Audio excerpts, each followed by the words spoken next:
Hey y'all ready for a Black History Month special? Today we are making pepper pot soup, which is about as Philly as cheesesteaks, believe it or not.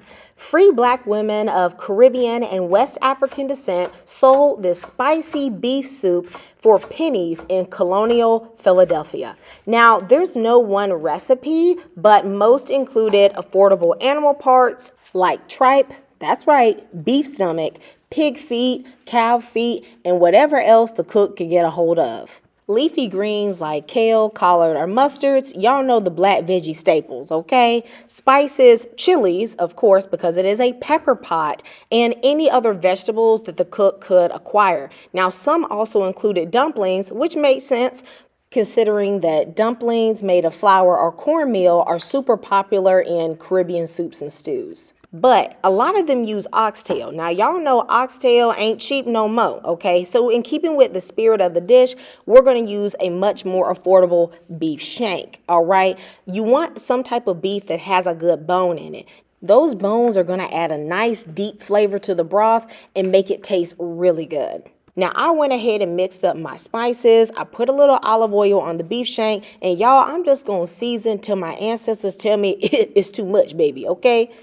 Pepper pot women often use pork as well, so I'm going to season up a super cheap pork neck bones and then use that leftover bacon grease. Now, any mama will tell you that you got to save that bacon grease, okay? So I am going to sear off my beef shanks to get a good, nice color on them.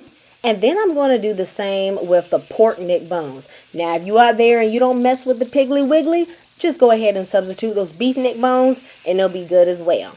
Pepper pot soup was popular in Philadelphia in the 1700s, 1800s, and even the early 1900s. Free Black women were selling this soup as vendors on the street in Philadelphia as either a way to make ends meet or this was their full-time gig. All I can say, it was hard for a sister out there as Black people were mostly forced to work in the service industry, whether that be catering, a maid, house help, and all of the lucrative jobs in the industrialized world they really didn't have access to, as those jobs were given to white men or immigrants of European descent.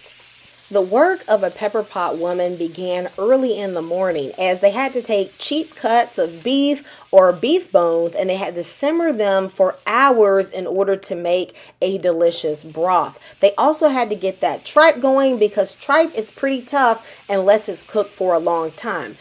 But today we're going to be using modern appliances, okay, to get the ball rolling. And I am going to be using my Instant Pot in order to cook everything down. Now, the scariest ingredient for most people will probably be the honeycomb tripe. I have this cut into pieces and all I've done is wash this really well. All the tripe in this country comes pretty bleached, so it's actually really clean. But in order to get that bleach out, you want to soak it for about 30 minutes, wash it, boil it for 15 minutes, and then drain it, and it's good to go.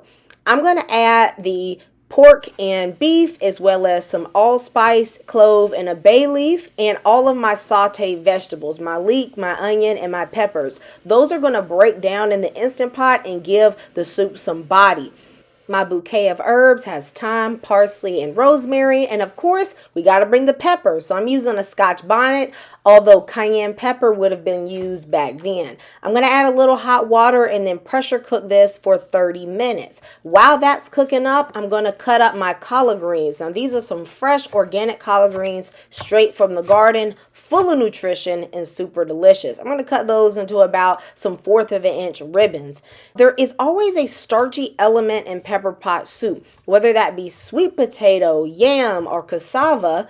You can use whichever one you like. All of them would have been available during that time period. I'm going to let this soak in some water just so they don't get brown on me. The vegetables put in pepper pot were largely dependent on culture and crop availability, but carrots, green onions, and sweet corn certainly could have been used, and that's what I'm using today. But feel free to use whatever you think would taste good in this dish. Entrepreneurial Black women were known to have shouted things like "pepper pot smoking hot" in order to attract customers. That same phrase became the slogan for Campbell's canned pepper pot soup in 1899. It was sold all the way up to 2010 until it lost popularity with customers. Once I allowed my Instant Pot to natural pressure release for about 20 minutes, I quick released the rest of the way. Now, at this point, it was smelling good, okay? I've never made pepper pot soup before, so I was like, okay, since it's tantalized, all right. Y'all see that bone marrow dropped right out of that soup, and that added a bunch of flavor. I picked out all of those bones, and I'm just left with a good amount of meat and a nice, delicious soup.